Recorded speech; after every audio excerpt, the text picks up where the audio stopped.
All right, welcome in everybody. We're diving deep today and yeah, it's a heavy one. We're looking at the situation facing Syrian Christians. Okay. We've got this YouTube video called Syrian Christians Under Attack right now, Right. and it's by Isaiah Robin. Okay.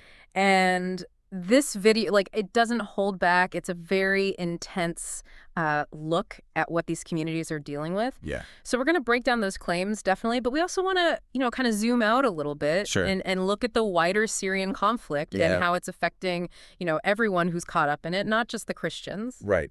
It's interesting. I mean, this video, it's focused on a specific religious group, obviously, but it really opens up this like much larger conversation Absolutely. about religious freedom, persecution, and like just what happens when you have these conflict zones. Right. And they become like pressure cookers for these issues. Totally. And one of the first things Robin does is he hits you with this, like, really shocking statistic. He says the Syrian Christian population has gone from 1.5 million in 2011 Wow. to just 300,000 in 2022. That is a massive drop. It's huge. And he actually shows it visually in the video on a map. Yeah. You see the Christian areas just shrinking over time, and it's like a punch in the gut, honestly. What are the factors, do you think, that have led to such a huge decrease? Well, I think to understand this, you have to go back, right? You have to go back to the Syrian Civil War, Okay. which really kind of exploded in 2011. Right. And this conflict has triggered a massive exodus. Yeah. I mean, millions of Syrians, including Christians, have been fleeing their homes. Yeah. But it's not just about displacement, right? Right. I mean, it's about violence. It's about persecution. Right. I mean, Robin talks about Christians, being targeted and killed by these extremist groups. Yeah. And he uses that term, that chilling term, infidel, Yeah. to describe how these groups view those outside their belief system. And he even shares a story about a woman who reached out to him, Wow. basically begging for prayers for Christians in Syria. Okay. It's really a reminder that we're not talking their numbers here. Right. We're talking about real people, real lives that are being shattered. Exactly. I mean, it really puts a face to, the terror that these communities are living with. Right. And to understand why they're targeted, Yeah. we really need to kind of delve into these extremist groups. Yeah. Right? Who are they? Yeah. Who are we talking about here? We're not talking about like, one big bad group, right? Right.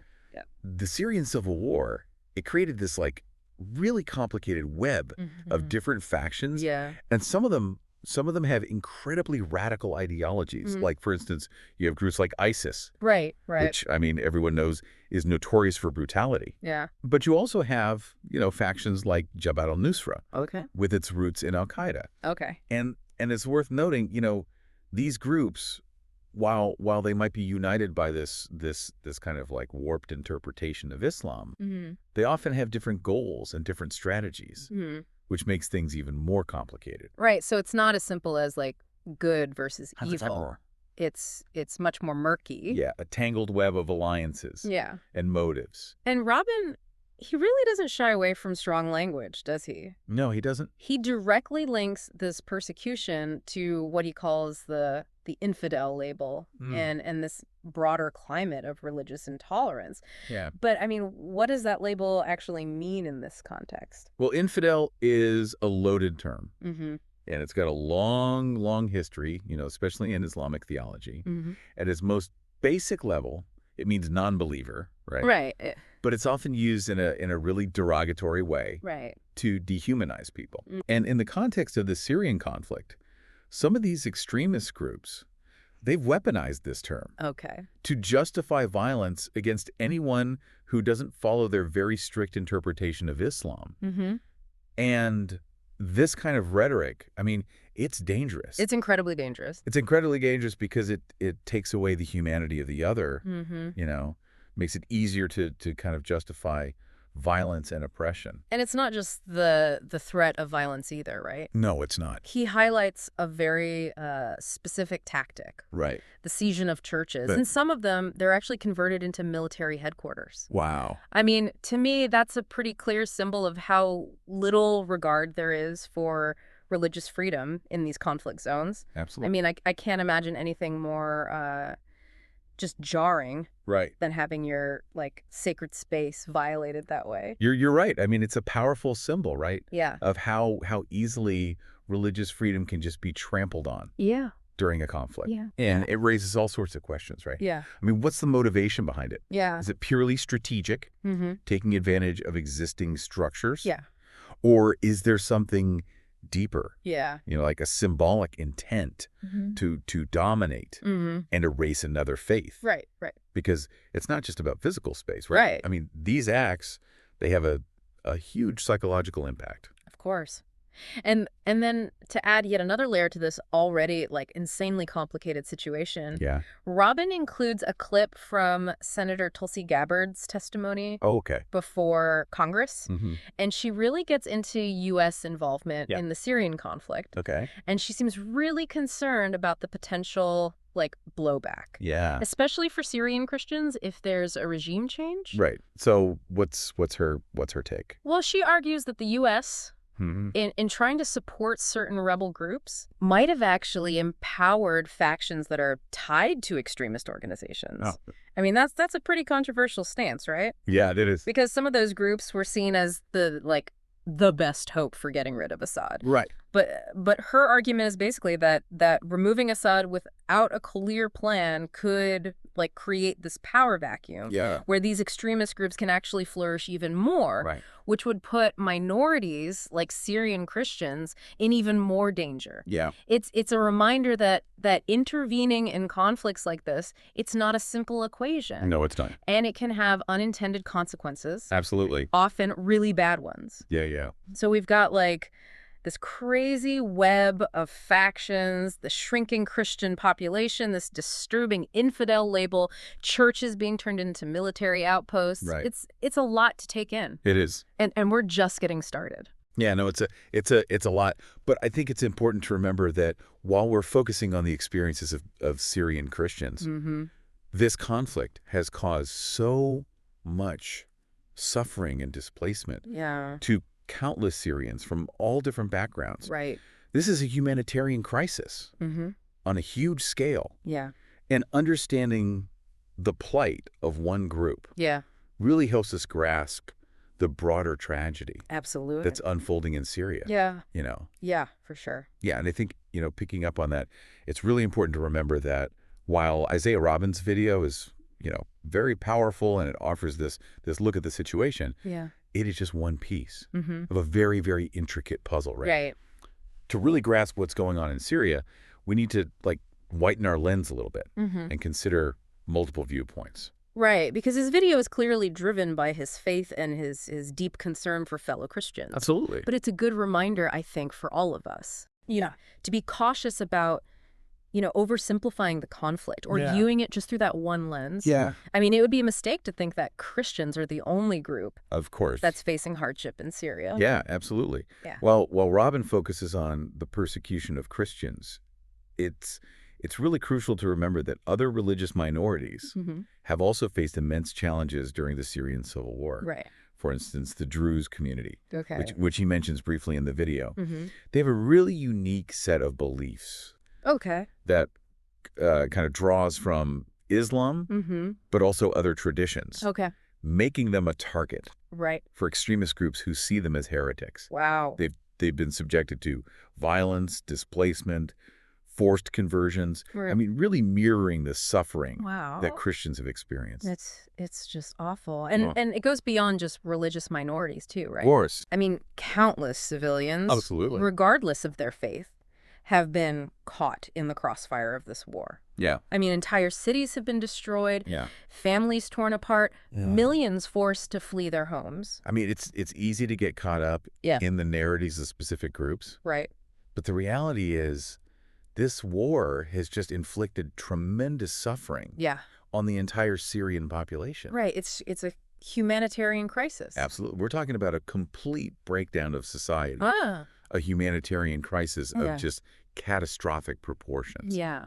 And while understanding the particular experiences of different groups is important, I think we have to remember the shared suffering and the common threads Right. that kind of weave this tragedy together. Right. So how do we even reconcile Yeah, those different perspectives? it's a good question. On the one hand, you've got Robin's very passionate plea for the safety of Syrian Christians, and it's fueled by his faith, his personal connection. Right. And then you've got, like, the cold, hard facts of a brutal civil war, Yeah. fueled by, all this complex geopolitics, power struggles, a tangled web of alliances and betrayals. That's where critical thinking is so important. Yeah. It's about recognizing and respecting, Yeah. the emotional weight of Robin's message. Right. While also, demanding a deeper, Yeah. more nuanced understanding of the forces at play here. Okay. I mean, we need to be asking ourselves some tough questions. Okay. Like what? I mean, what are the historical events that led to this conflict? Who are the major players? What are they trying to achieve? How have international actors like the U.S. intervened? Yeah. And have those interventions helped or actually made things worse? Right, right. It's a lot to unpack. It's a lot. And I think it's easy to feel overwhelmed Yeah. or even paralyzed by the complexity of it all. I think it's tempting Yeah. to just, like, throw your hands up and be like, this is too big, too messy. What can one person, possibly do? Yeah, it's a natural reaction, and I think it speaks to, our desire for simple solutions in a world that rarely offers them. Right. But here's the thing. Okay. Giving in to that feeling of powerlessness Yeah. is exactly what allows these conflicts to just fester and grow. Right. It's by engaging, Yeah. by learning, by refusing to turn away from complexity that we can start to make a difference. So where do we even begin? Yeah, that's the question, right? I mean, what are some concrete steps we can take Yeah. to move beyond just feeling overwhelmed and actually contribute to Well- a more peaceful future Yeah. for Syria and the region as a whole? Well, I think like with most things, the first step is knowledge. Oh, okay. Educate yourself. Right. Read articles from reputable sources, Yeah. ones that offer balanced reporting Yeah. and diverse perspectives. Right. Listen to podcasts, Yeah. documentaries, interviews with experts. Seek out firsthand accounts Okay. from Syrians themselves Right. to really understand the human cost of this conflict. Okay. Don't rely on social media or, sound bites. Right. For your information, dig deeper. Challenge your assumptions. Okay. And be willing to grapple Right. with the uncomfortable truths. I think that's so important. And beyond just educating ourselves, like, what about concrete action? Yeah. Are there ways that we can actually make a tangible difference? Absolutely. I mean, one of those direct ways is to support organizations that are doing the work on the ground, Yeah. right? That are providing humanitarian aid Yeah. to those affected by the conflict. Okay, so who are we talking about here? I mean, groups like the Syrian American Medical Society Okay. and the White Helmets. Right. I mean, these are people who are putting their lives on the line every single day Yeah. to provide medical care, rescue services, really essential support to civilians Right. who are caught in the crossfire. Yeah. And even a small donation Yeah. can make a huge difference Okay. in their ability to provide life-saving aid. Right. That's something we can all do, regardless of, our resources or anything like that. Okay. What are some other ways that we can kind of get involved? Well, we can use our voices, Yeah. right? Okay. I mean, we can advocate for policies Right. that promote peace and stability in the region. Okay, so how do we do that? Contact your elected officials, sign petitions, support organizations that are working on, conflict resolution and diplomacy. Right. Raise awareness in your community Okay. through conversations, presentations, Yeah. even just, sharing informative articles online. Right. Remember, even small actions can create these ripple effects. I love that. It's easy to feel powerless in the face of, like, global conflict. Yeah. But you're reminding us that each of us does have a role to play We do. in pushing for positive change. Absolutely. What advice would you give to listeners who are feeling daunted, by the scope of this conflict or unsure of where to even start? Well, it's understandable to feel overwhelmed. Yeah. But, even a single drop can contribute Right. to a vast ocean, right? Mm-hmm. And it all starts with recognizing that we're not helpless bystanders. Right. Each action no matter how small, can make a difference. Okay. Donate to a reputable charity. Mm-hmm. Engage in, informed conversations with your friends and family. Right. Educate yourself on the history and the nuances of the conflict.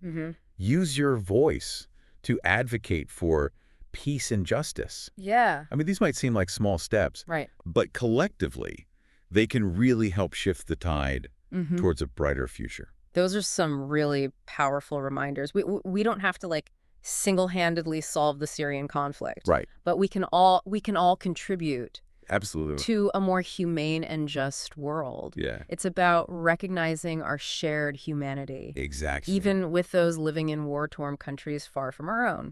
And at its core, it's about cultivating empathy, understanding, and a genuine commitment to peace. Right. It's about building bridges instead of walls, rejecting simplistic narratives, and engaging with the complexities of our world. It's about recognizing that the suffering of others, even those in distant lands, should never be met with indifference. Beautifully put. I mean, we've covered a lot of ground here. We have. The complexity of the Syrian conflict, the impact on religious minorities, the importance of informed action, the need for each of us to play our part in building a more peaceful world. Absolutely. And we've also highlighted, I think, the importance of challenging our own biases. And seeking out diverse perspectives to really understand this conflict. Now, as we wrap up this part of our deep dive, I want to leave you with something to ponder. How can we bridge the gap between our own lives and the suffering of others in distant lands? How can we move beyond just awareness to action and make a real difference? That's a profound question. It is. And one that we hope this episode has inspired you to explore further. It's so easy to kind of view this conflict as a distant tragedy, like something that's happening over there. That doesn't really affect our lives. Right. But the truth is, things are much more connected than we might realize. What do you mean by that? Like, in what ways does a conflict that's happening, thousands of miles away actually impact us here? Well, think about it.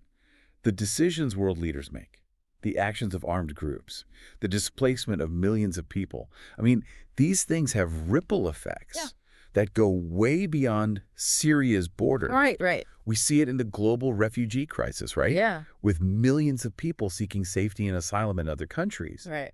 It strains resources. Yeah. Sometimes it even fuels political tensions. Yeah.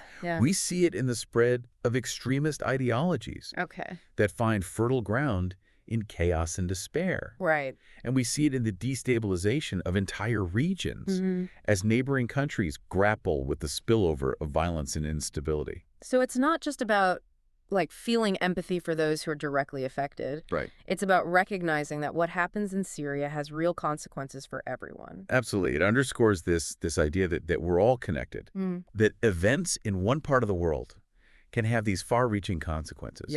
We can't just ignore these conflicts or pretend they're isolated incidents. Right. They demand our attention, our understanding, and our engagement. You mentioned the role of faith communities earlier. How can those communities, regardless of their specific beliefs, contribute to a more peaceful future, both in Syria and elsewhere? Well, faith communities can be incredibly powerful forces for peace and reconciliation. They can provide humanitarian aid, meeting basic needs like food, shelter, medical care. They can advocate for just policies, urging governments to pursue diplomatic solutions to support human rights. And maybe most importantly, they can foster interfaith dialogue and understanding. Really build bridges between communities and challenge these narratives of hate and division that often fuel these conflicts. So it's about putting faith into action. Exactly. Not just preaching peace, but actually working to create it. On the ground, in communities, through concrete efforts. It takes courage. It takes commitment. A willingness to engage with people who might have different beliefs. To listen with open hearts and minds. And to find common ground, even when it seems like there are these huge differences. It's about recognizing, again, that shared humanity, our shared vulnerability, and our shared hope for a world where peace and justice win. I love that. Building bridges, not walls. It's such a powerful image. Yeah. And it reminds us that change is possible. It is. Even when things seem really, really tough. That potential for change, that potential for transformation, both within individuals and within societies, it's what keeps me hopeful. Yeah. I mean, the human spirit is incredibly resilient. It is. And history is full of examples of communities overcoming, seemingly impossible odds to build a better future. I believe that a more peaceful world is possible. But it takes all of us. It takes a collective effort. It takes each of us stepping up and playing our part, however big or small. So it's a call to action then. It is. A call to engage, to empathize, and to act. Yeah. And it starts with recognizing that we're not just helpless bystanders in this story. Right. We all have the power to make a difference. Absolutely. Whether it's donating to a worthy cause, educating ourselves and others, having these meaningful conversations, advocating for just policies. I mean, every action has a ripple effect. You might not see the results right away, but every step towards peace, every act of compassion, every bridge that you build between communities, it contributes to a better future. Well said. As we wrap up this deep dive into the lives of Syrian Christians and the broader Syrian conflict, I want to thank you, our listeners, for joining us on this journey. Yeah, thanks for listening, everybody. We hope this conversation has sparked your curiosity, challenged some of your assumptions, and maybe, most importantly, inspired you to learn more, to engage more deeply, and to act with more intention. Remember, even in the darkest of times, there's always hope. There's always the potential for positive change. Yeah. And that change begins with each one of us. Thank you for listening.